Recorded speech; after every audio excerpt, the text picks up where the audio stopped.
Tournament वही, मैदान और टीम भी वही, रिजल्ट भी नहीं बदला। एशिया कप के सुपर 4 मरहले में पाकिस्तान को 6 विकेटों से शिकस्त, 172 रन। हदफ के ताकुब में भारतीय बैटर्स की जारहाना बल्लेबाजी। 9वें ओवर में 100 रन बना दिए। पहली विकेट 105 रन पर गिरी। शुभमन गिल 47 रन पर आउट हुए। इनिंग्स में 8 छक्के और चौके शामिल। अभिषेक शर्मा के 74 रन, 5 छक्के और 6 चौके शामिल।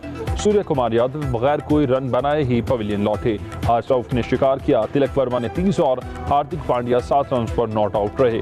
भारत ने हदफ 19वें ओवर में हासिल कर लिया। भारतीय इनिंग्स में 7 छक्के और 18 चौके शामिल।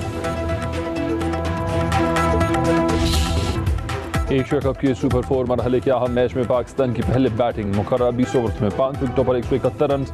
बुमराह को तारे दिखाने वाले फखर जमान 15 रन पर एम्पायर के गलत फैसले का शिकार बने। साहिबजादा फरहान के हाथों भारतीय बॉलर्स की जमकर धुलाई। 58 रन की इनिंग्स खेली। 3 छक्के 5 चौके शामिल। साइम अयूब और मोहम्मद नवाज के 21 रन। हुसैन तलत 10 रन बनाकर पवेलियन लौटे। कप्तान सलमान आगा ने 17 रन, फहीम अशरफ ने 20 रन बनाए। दोनों नॉट आउट रहे।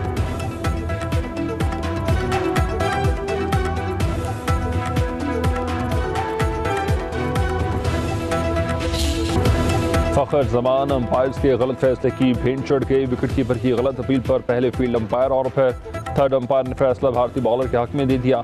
थर्ड अंपायर ने कैच मुख्तलिफ एंगल से नहीं देखा और आउट करार दे दिया। फखर जमान का थर्ड अंपायर के फैसले पर हैरानगी का इजहार। कौमी फास्ट बॉलर मोहम्मद आबिद ने फखर जमान को आउट देने का फैसला गलत करार दे दिया। कमेंटेटर ने सदमा पहुंचाने वाला फैसला करार दिया। वसीम अकरम बोले कि आउट देना समझ से बाहर है।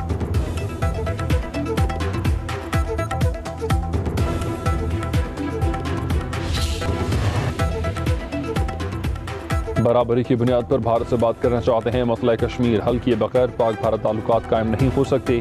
कश्मीरियों का खून राका नहीं जाने दिया जाएगा। वज़ीर आज़म का लंदन में ओवरसीज़ पाकिस्तानी फाउंडेशन के ज़ेर एहतमाम कन्वेंशन से खिताब। कहा कि पाकिस्तान और भारत एक दूसरे के हमसाए हैं, चाहें या ना चाहें। क़यामत खित्ते में एक दूसरे के साथ रहना है। पाकिस्तान और भारत के दरमियान 4 जंगें हुई हैं। अरबों डॉलर खर्च हुए। जंगों पर खर्च होने वाले अरबों डॉलर अवाम की तरक्की और फलाह और गुर्बत खत्म करने पर खर्च होने चाहिए।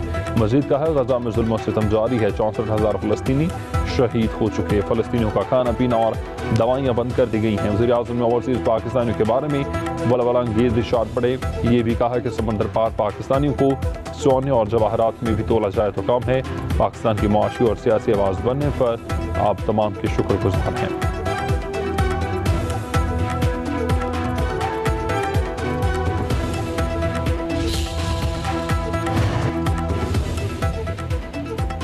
सदर आतिफ अली ज़रदारी चीन से वतन वापस पहुंच गए हैं। सदर ज़रदारी की चीन में चंगदू, शंघाई, अरुंगची और काशगर के दौरा में अहम मुलाकातें।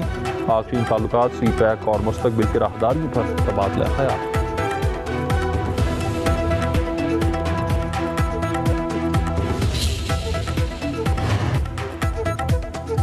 पाक सऊदिया दिफाई मुआहदे से भारत में सफ़े मातम बिछी है। वज़ीर आज़म आज़ाद कश्मीर चौधरी अनवारुल हक का रावलाकोट में इस्तेहकाम पाकिस्तान मार्क हक कन्वेंशन से खिताब। कहा पाक अफवाज ने भारत के ऑपरेशन सिंदूर को चकनाचूर कर दिया। भारत ने दोबारा जारहियत की तो पहले से बढ़कर जवाब दिया जाएगा।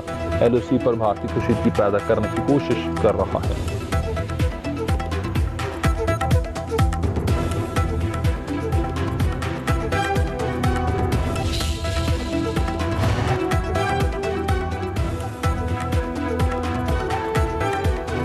कनाडा, बरतानिया और ऑस्ट्रेलिया ने फ़लस्तीन को बाज़ाब्ता तौर पर रियासत तस्लीम कर लिया है। कैनेडियन वज़ीर आज़म मार्क कार्नी ने कहा कि फ़लस्तीनी रियासत को क़याम के इम्कानात रोकने पर काम कर रही है। इसराइली हुकूमत मगरबी किनारे आबादकारी की तौसी की बेलगाम पॉलिसी पर अमल पैरा। गजा में हज़ारों अफराद शहीद और 10 लाख से ज़ायद लोग बेघर हुए। बरतानवी वज़ीर आज़म ने कहा कि हम अमन और दो रियासती हल के इम्कानात को जिंदा रखने के लिए काम कर रहे हैं। बरतानिया रस्मी तौर पर फ़लस्तीन की रियासत को तस्लीम करता है। ऑस्ट्रेलियाई हुकूमत के मुताबिक फ़लस्तीन में हमास का कोई किरदार नहीं होना चाहिए।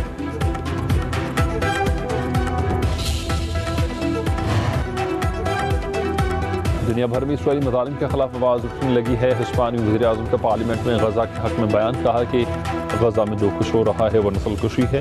भारतीय अदाकार पर काश फ़लस्तीन के हक में बोल पड़े। कहा कि फ़लस्तीनियों से नाइंसाफ़ी का जिम्मेदार इसराइल है, अमरीका भी है।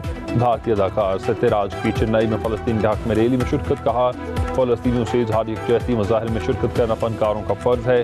होलोकॉस्ट स्टीफन कापूस का भी फ़लस्तीनियों की आज़ादी का मुतालबा तल अवीव में भी इसराइली शहरी सरापा एहतजाज रहे। यूरोप मालियों की रिहाई का मुतालबा Spain, Italy, Paris, Germany, Sweden में भी फ़लस्तीनियों के हक़ में रैलियाँ। मैक्सिको में शादी की तकरीब में दुल्हन ने फ़लस्तीनी परचम लहरा दिया।